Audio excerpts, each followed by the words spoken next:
ఉన్నప్పుడు ఆయన ఇంటి మీద జోగి రమేష్ కర్రలు తీసుకువెళ్లి బయటికి రా అని సవాలు చేస్తూ అవన్నీ చేశారు. ఆ నేపథ్యంలో ఆ సంఘటన బేస్ చేసుకుని ఇప్పుడు ముఖ్యమంత్రి చంద్రబాబు అయ్యారు కాబట్టి ఇప్పుడు తెలుగుదేశం లేకపోతే చంద్రబాబు అమ్మల్ని ఎవరన్నా కానీ ఈ రాళ్ళ అటాక్ చేస్తుంటారు. పోలీసులు అయితే ప్రాథమికంగా అనుమానిస్తున్నారు. పూర్తి స్థాయి విచారణ చేసి ఎవరైనా దానిపైన పోలీసులు వివరణ ఇచ్చే అవకాశం అయితే ఉంది. సచిన్, ఇన్ఫాక్ట్ పోలింగ్ రోజు కూడా జోగి రమేష్కి సంబంధించి మీరు రిపోర్టింగ్ చేశారు. అక్కడ పోలింగ్ సందర్భంలో కూడా అక్కడ ఉద్రిక్త పరిస్థితులు చోటు చేసుకున్నాయి. సో అటువంటి సినారియో నేపథ్యంలోనే ప్రస్తుతం ఇక్కడ సెక్యూరిటీ పెంచిన పరిస్థితి కింద అనుకోవాలా, లేకపోతే దాడి నేపథ్యంలో మరింత సెక్యూరిటీ పెంచాలి? ఎందుకంటే ఎప్పుడైతే పోలింగ్ రోజు అటువంటి ఘర్షణాత్మక వాతావరణం జరిగిందో మనం చూసాం. సో అటువంటి నేపథ్యంలో ప్రస్తుతం ఆ ఇష్యూకి సంబంధించి ఏమైనా ప్రస్తావన వస్తోందా? అంటే ఆ రోజు పోలింగ్ బూత్ వద్ద రిగ్గింగ్ పాల్పడడానికి జోగి రమేష్ అనుచరులు ప్రయత్నించారనేది అప్పుడు కర్నూలు ప్రస్తుత ఎమ్మెల్యే బోడే ప్రసాద్ ఆరోపణ చేసి అక్కడ అప్పుడు ఆ రోజు పెద్ద యుద్ధ వాతావరణం అక్కడ నెలకొంది. అయితే ఆ ఇష్యూకి ఇప్పుడు దీనికి సంబంధం లేదు. ప్రస్తుతం గతంలో చంద్రబాబు నాయుడిని మంత్రిగా ఉన్నప్పుడు, మంత్రి కాకముందు జోగి రమేష్ ఇష్టానుసారంగా మాట్లాడారు, ఇష్టానుసారంగా వ్యాఖ్యలు చేశారు, ఇంటి మీద వెళ్లి దాడి చేసే ప్రయత్నం చేశారు. అనే కారణంతోనే చంద్రబాబు అభిమానులు కానీ లేకపోతే తెలుగుదేశం పార్టీ సానుభూతి పరులు ఈ విధంగా చేస్తుంటారు చెప్తున్నారు. ఉమ్మడి కృష్ణా జిల్లాలో పేరు నాని, కొడాలి నాని, వంశీ, జోగి రమేష్ నలుగురు మీద టీడీపీ నేతలు పెద్ద ఎత్తున విమర్శలు చేస్తున్నారు. గతంలో చంద్రబాబు ప్రతిపక్ష నేతగా ఉన్నప్పుడు ఇష్టానుసారంగా బూతులు మాట్లాడారు, వ్యక్తిగత విమర్శలు చేశారు. వీళ్ళని అధికారంలోకి వస్తే ఖచ్చితంగా వీళ్ళ సంగతి తెలుస్తామని అప్పుడే సవాల్ చేశారు. ఈ నేపథ్యంలోనే వీళ్ళ నలుగురి ఖచ్చితంగా కొంత థ్రెట్ ఉంటుంది, ఖచ్చితంగా దాడులు జరిగే అవకాశాన్ని పోలీసులు కూడా అనుమానించి వీళ్ళకైతే భద్రత పెంచారు. ప్రస్తుతం జోగి రమేష్ ఇంటి దగ్గర కొంత భద్రత తక్కువ ఉండడంతోనే వీళ్ళు రాళ్ల దాడి చేశారు. రాళ్ల దాడిలో ఎవరికి గాయాలు కాలేదు, కేవలం గేటు మీద, ఇంటి మీద మాత్రమే. జోగి రమేష్ ఇంట్లోనే ఉన్నారా? ఆ విషయం ఇంకా స్పష్టత లేదు. జోగి రమేష్ అసలు స్థానికంగా ఉన్నారా లేకపోతే హైదరాబాద్ లో ఉంటున్నారా అది ఇంకా స్పష్టత రావాల్సింది. ఎందుకంటే ఆయన పార్టీ కార్యక్రమాల్లో కూడా పెద్దగా యాక్టివ్ గా పాల్గొనట్లేదు. మొన్న జగన్ కలిసి ఒక రోజు మాత్రం జగన్ కలిశారు. తర్వాత పెద్దగా ఇక్కడ లోకల్ గా కూడా అందుబాటులో ఉండట్లేదు అనేది ఆ పార్టీ నేతలు కూడా చెప్తున్నారు. అయితే ఈ రోజు దాడి జరిగిన సమయంలో జోగి రమేష్ ఇంట్లో ఉన్నారా లేదనే దానిపై ఇంకా స్పష్టత లేదు. సచిన్, అంటే ఎలక్షన్కి సంబంధించి ఎప్పుడైతే పోలింగ్ పూర్తి అయిపోయిందో రిజల్ట్స్ వచ్చిన తర్వాత నుంచి భద్రతను పెంచారా, లేకపోతే పరిస్థితి కాస్త సర్దుమణిగింది కదా అని చెప్పి నార్మల్గానే ఉందా భద్రత? ఎందుకంటే దాడికి సంబంధించి చూస్తే కనుక కేవలం అక్కడ ఒక కానిస్టేబుల్ కావచ్చు, బహుశా ఒక పోలీసు వ్యక్తి మనకు కనిపిస్తున్న నేపథ్యం ఉంది. ఒక్కసారి మీరు లైన్లో ఉండే ప్రయత్నించండి రాజేష్. ఒకసారి ఆ కార్ విజువల్ మీరు చూస్తున్నారు. కార్ నుంచి వచ్చిన వ్యక్తికి సంబంధించి ఆ కార్ ఇమేజ్ మీరు చూసే ప్రయత్నం చేయొచ్చు. AP 39 KD 3267 అదిగోండి ఆ కారులోంచి ఆ వ్యక్తి దిగాడు. ఒక్కసారి మీరు చూస్తే లెఫ్ట్ సైడ్ వ్యక్తి, ఆ వ్యక్తి ఇటు జోగి రమేష్ ఇంటి మీద రాళ్ల దాడికి దిగిన విజువల్స్ మనం చూస్తున్నాం. మరో వ్యక్తి వైట్ షర్ట్ లో ఉన్నారు. ఈ కారు విజువల్స్ చూస్తే కనుక లెఫ్ట్ డోర్ నుంచి ఒకరు, రైట్ డోర్ నుంచి ఒకరు. రైట్ డోర్ నుంచి దిగిన వ్యక్తికి సంబంధించి చేతిలో వాచ్ కూడా ఉంది. ఆ తర్వాత ఎగ్జాక్ట్లీ ఒక్కసారి మీరు చూసే ప్రయత్నం చేయండి. సుజుకి సంబంధించిన వెహికల్ అది. మీరు చూస్తే కనుక బిజైర్, ఇఫ్ ఐమ్ నాట్ రాంగ్ బిజైర్కి సంబంధించి వెహికల్ అది. మీరు చూస్తే ఆ వెహికల్ AP 39 KD 3267 వెహికల్ అది. ఒక్కసారి ఈ విజువల్ని మీరు చూడండి. అంటే దానికి సంబంధించి దాడికి సంబంధించి ప్రీ ప్లాన్గా వచ్చినట్టుగానే భావించవచ్చు. కారులో వెనక నుంచి దిగారు.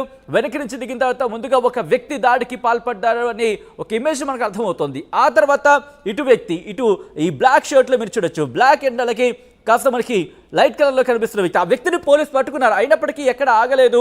మరో వ్యక్తి వచ్చారు పోలీసులతో వాగ్యుద్ధానికి దిగుతున్నప్పుడు అప్పుడు మరొక వ్యక్తి అదిగో మనం అనుకున్నట్టుగానే, ఎందుకంటే ఆ కారులోంచి రైట్ సైడ్ దిగిన వ్యక్తి చేతిలో ఇఫ్ ఐఎమ్ నాట్ రాయిని పట్టుకున్నట్టుగానే భావించవచ్చు.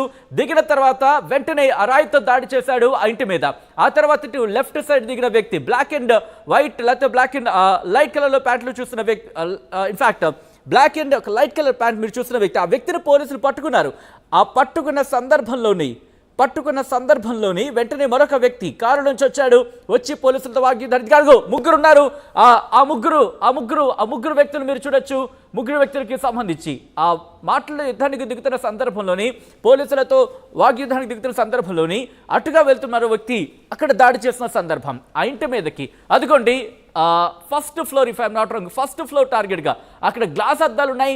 గ్లాసు అద్దాలే టార్గెట్గా వాళ్ళు ఇస్తున్న సందర్భాన్ని మీరు చూస్తున్నారు. గ్లాసు అద్దాల మీద టార్గెట్గా కొడుతున్న సందర్భాన్ని మనం చూడొచ్చు.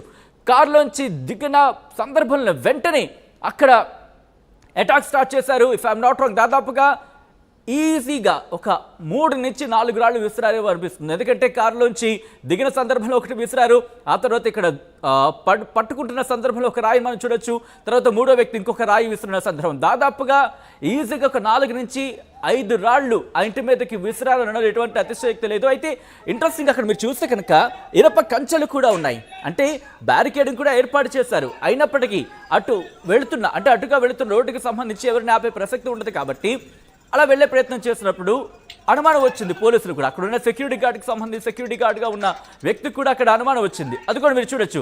పడిన రాయికి సంబంధించి ఇద్దరు కూడా మళ్ళీ దాడి చేస్తున్నారు. అలా కంటిన్యూస్గా దాడి చేస్తున్న పరిస్థితే మనం చూస్తున్నాం. అయితే ఆ దాడి ఘటన సమయంలో దాడి జరుగుతున్నప్పుడు జోగి రమేష్ ఇంట్లో ఉన్నారా లేదా అనే అంశానికి సంబంధించి ప్రస్తుతం ఇంకా కన్ఫర్మేషన్ రావాల్సి ఉంది.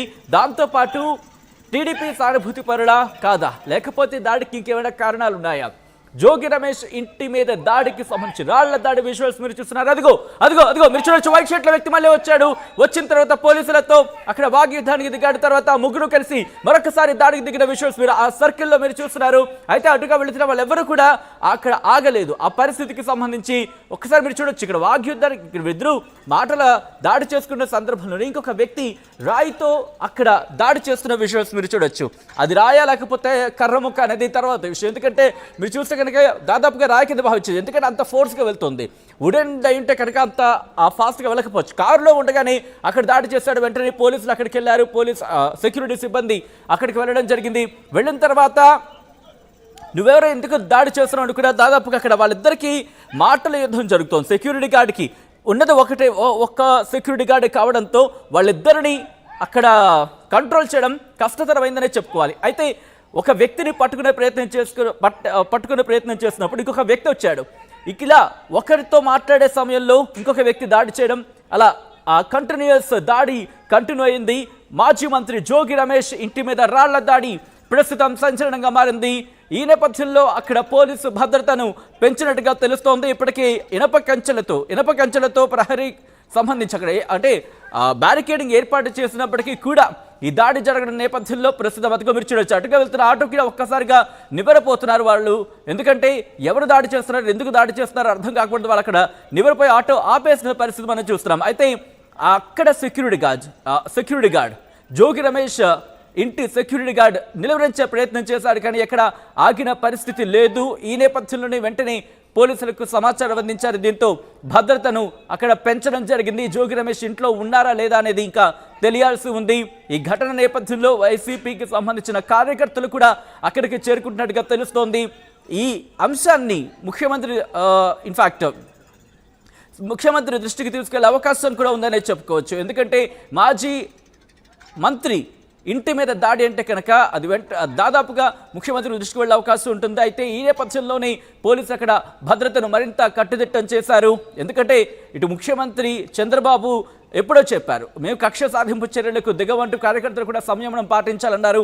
ఈ నేపథ్యంలోనే ఇంతకీ వీళ్ళు టీడీపీ సానుభూతి పరులా కాదా అనేది ఇంకా తెలియాల్సింది, నాయకులా కాదా అనేది ఇంకా తెలియాల్సి ఉంది. పోలీసుల ఇన్వెస్టిగేషన్ జరుగుతోంది. కేవలం రాజకీయ అంశంలోనే ఏమైనా ఇష్యూస్ ఉన్నాయా, లేకపోతే ఏమైనా ఇంకా వేరే కారణాలు ఏమైనా ఉన్నాయా?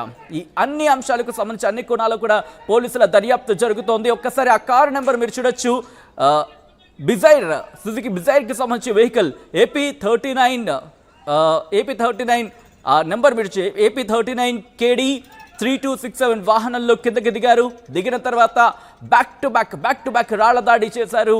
ఈ నేపథ్యంలో ఒక్కసారిగా అక్కడ ఏం జరుగుతుందో అర్థం కాక మిగతా వాళ్ళు ఆశ్చర్యపోతున్న, అటుగా వెళుతున్న వాళ్ళు ఒక్కసారిగా షాక్ గురైన పరిస్థితి.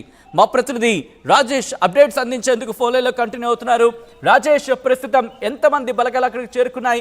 ఆ ఇద్దరు వ్యక్తులని ఇప్పుడు పోలీసులు అదుపులోనే ఉన్నారా, లేకపోతే ఇంకా ఎవరైనా ఉన్నారనే కోణంలో, లేకపోతే తప్పించుకునే ప్రయత్నం చేశారా, లేకపోతే ఇంకా దీనికి సంబంధించి ఇన్వెస్టిగేషన్ ఎంతవరకు వచ్చింది? పోలీసులు ప్రస్తుతానికి చేరుకుంటున్నారు, భద్రత ప్రొవైడ్ చేస్తున్నారు జోగి రమేష్ ఇల్లు వద్ద. అయితే ఎవరు అనే దానిపైన ఇంకా స్పష్టత రాలేదు. ఎవరు చేశారు ఏంటి అనే దానిపైన కారు నెంబర్ ఆధారంగా వాళ్ళని ఏమైనా గుర్తించే అవకాశం ఉంది సచిన్. ప్రస్తుతానికి అయితే జోగి రమేష్ వైసీపీ కార్యకర్తలు కూడా జోగి ఇంటికి చేరుకున్నట్టు తెలుస్తుంది. అయితే ఇది ప్లాన్ ప్రకారం చేసిందా లేకపోతే అడ్డుగా వెళుతూ ఆగి జోగి రమేష్ ఇంటిగా ఆగి అక్కడ ఈ దాడి చేశారని తెలియాల్సింది. ఒకవేళ ముందుగా ప్రీ ప్లాన్ గా అయితే ఖచ్చితంగా వాళ్ళు రాళ్ళు కర్రలో ఖచ్చితంగా తీసుకొచ్చారు. కానీ అక్కడ రోడ్డు మీద ఉన్న రాళ్లు తీసి వాళ్ళు విసిరిన దృశ్యాలు మనం చూసాం కాబట్టి ఇది కావాలని వెళ్తున్న సందర్భంలో ఎటు అగ్ని వైపు వెళ్తున్న సందర్భంగా కొంత మద్యం మత్తులో ఉండే ఏదైనా కారణంతోనో వాళ్ళు రాళ్లు విసిరి ఉంటారని పోలీసులు కూడా అనుమానిస్తున్నారు. వాళ్ళు ఎవరనేది ఫోన్ కారు నెంబర్ ఆధారంగా ట్రేస్ అవుట్ చేసే అవకాశం కనబడుతుంది. జోగి రమేష్ ఇంట్లో ఉన్నారా లేదా అని ఇంకా ధృవీకరించలేదు. పూర్తి స్థాయి విచారణ జరుగుతుంది. జరిగిన తర్వాత దాడి ఎవరు చేశారు, ఎందుకు చేశారు, వీళ్ళు కనుక ఎవరున్నారనే దానిపైన పూర్తి స్థాయి పోలీసులు వివరణ ఇచ్చే అవకాశం